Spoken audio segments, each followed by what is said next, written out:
ঢাকার ধামরাই নিরাপদ সড়ক চাই। নিশ্চা ছাত্র জনতার অঙ্গীকার নিরাপদ সড়ক হোক। সভার ৩১তম প্রতিষ্ঠা বার্ষিকী উপলক্ষে বিনামূল্যে পরিবহন শ্রমিকদের চক্ষু ও ডায়াবেটিস পরীক্ষার কার্যক্রম করা হয়। অনুষ্ঠানের সঞ্চালনা করেন সাধারণ সম্পাদক রফিকুল ইসলাম। এই সভার সভাপতিত্ব করেন এম নাহিদ মিয়া। প্রধান অতিথি হিসেবে উপস্থিত ছিলেন ধামরাই থানার ইনচার্জ মোহাম্মদ মনিরুল ইসলাম। এ সময় মেডিকেল টিম ছিল ডাক্তার আবিদুর রহমান আকাশ। মোহাম্মদ ইমরান খানের নেতৃত্বে চক্ষু পরীক্ষা এবং ডায়াবেটিস পরীক্ষা করেন ডায়াবেটিস কনসালটেন্ট সেন্টারের ইনচার্জ অপূর্ব পাল। তো আপনারা যাতে এখানে ড্রাইভার যারা আছেন, ড্রাইভার বা গাড়ি স্টাফ, আপনারা যদি সুস্থ থাকেন, আমি মনে করি বিশেষ করে যারা যাত্রীবাহী বাস চালায়, আপনি একা ড্রাইভার কিন্তু আপনার গাড়িতে কিন্তু আরো 40টা জীবন থাকে, আপনার উপর ডিপেন্ড করে।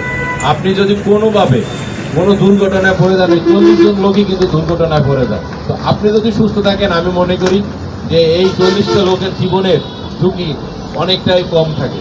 তো আমি যে অনুষ্ঠান আয়োজন করছি, নিরাপদ সড়ক চাই ৩১তম প্রতিষ্ঠা বার্ষিকী উপলক্ষে সারা দেশব্যাপী একটি কর্মসূচি পালন করছে। তার মধ্যে অন্যতম হচ্ছে ধামরাইতে আমরা প্রায় ৫০০ পরিবহন শ্রমিকদেরকে আমরা বিনামূল্যে চক্ষু পরীক্ষা এবং ডায়াবেটিস পরীক্ষা করাচ্ছি এবং আজকে এখানে কিন্তু সবাই পরীক্ষা অংশগ্রহণ করছে এবং আপনারা দেখছেন যে এখানে দুর্ঘটনার যে একটি কারণ, তার মধ্যে কিন্তু অন্যতম হচ্ছে এই চক্ষু। এই কারণ দৃষ্টিশক্তি যদি আপনার সঠিক না থাকে তাহলে কিন্তু দুর্ঘটনা একটা অন্যতম কারণ হয়। এবং ডায়াবেটিস পরীক্ষাটার কারণ হচ্ছে যে শারীরিক সুস্থতার মধ্যে ডায়াবেটিস একটা অন্যতম একটি জিনিস।